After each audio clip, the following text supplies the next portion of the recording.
Welcome back to consecutive day 972 of the Diary of a Runpreneur. And today I want to talk about overcoming those uncomfortable conversations. So please do give this a subscribe, share, like and comment. As more people we get in front of, the more money we raise on my fundraising mission to save the lives of children by attempting the ultimate ultramarathon. All the information about the challenge, how you can support it, is in the link in the comments below. Thank you as always, and let's get started.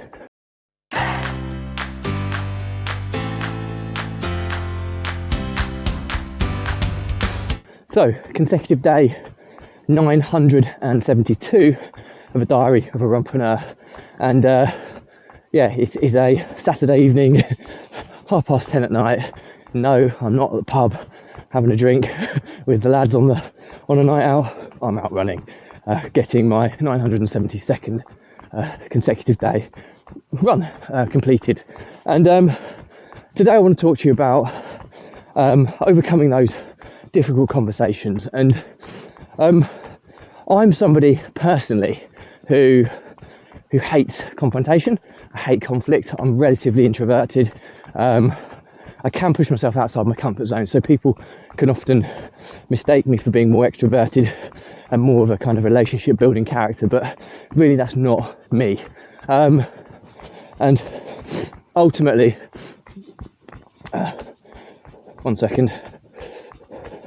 And ultimately, I shy away from it.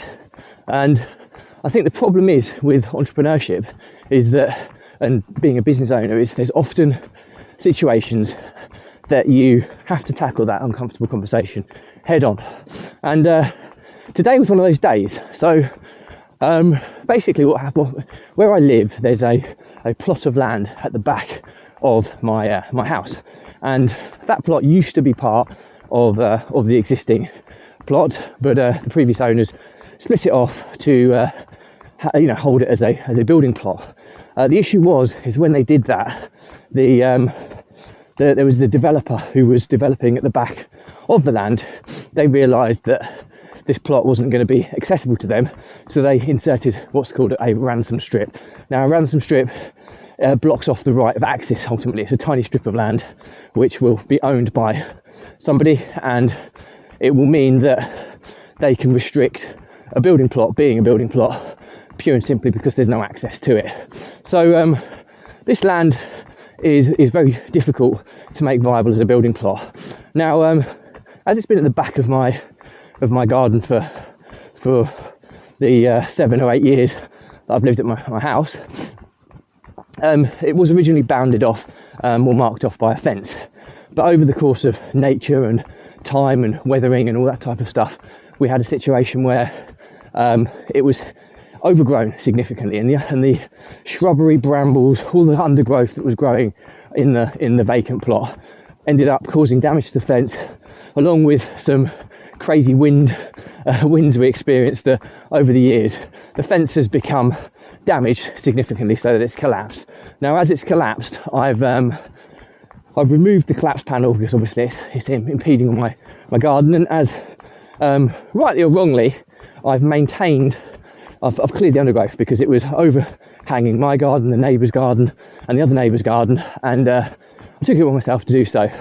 I didn't get permission to do this, and ultimately I've had a letter from the owner of the land, just obviously questioning my intentions, because there is a legal law that if you're maintaining dormant land over a period of 12 years, you have a legal claim to own that land. And that's not my style. I've never been somebody to kind of exploit things like this. This was simply, we've got a big enough garden as it is, and what would I want with an extra plot to maintain unnecessarily at this moment in time, especially when I've been doing extension works and renovations, and I've got lots of work still to do on my house, let alone take on a jungle as part of the plot. And I also instilled in the contract when I purchased the house, first option to buy it. So should it become available at any point in the future, I get first option to buy the land. But ultimately what happened is this individual requested a conversation, and it's one of those conversations where I know my intentions and my moral obligations as an individual and where they lie. And I knew what this individual was expecting. He was kind of expecting that I was trying to take over the land, but that wasn't my intention. And it was a conversation I've been putting off for a long time, but I actually had the conversation today. And you know what a weight off my shoulders it really was. It was a lovely conversation.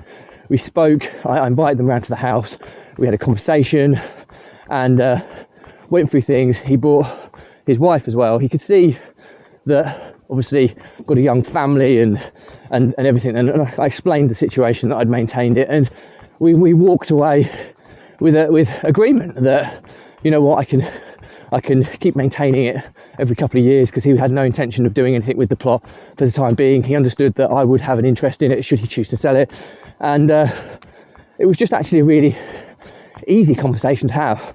But because I'd worked in my mind up that this guy had a different opinion to what he really had, it just made what was potentially an awkward conversation very straightforward. And I think the moral to today's story is just tackle these things head on, because they only fester, and it's normally the festering process which can be in your mind of what you assume is going to happen, when actually the reality is it can often be a really straightforward conversation, and that certainly was the instance today. So yeah, hopefully that helps people, because I'm notoriously bad at kicking the can down the road and saying, oh, I'll deal with that another time, deal with that another time. But you know what, I was kind of almost forced into dealing with it today, and I'm delighted I did. It's just another thing that I don't now have to deal with and worry about in the future. So definitely a positive experience. So anyway, that's it for me today. Any questions or comments on this stuff, drop me a line. I'll respond to everyone. Do please give this a subscribe, share, like and comment, as it is part of a fundraiser to save the lives of children by attempting the ultimate ultra marathon. And the more people we get in front of, the more money we raise. Thank you as always. Stay positive, stay happy. I'll see you again tomorrow.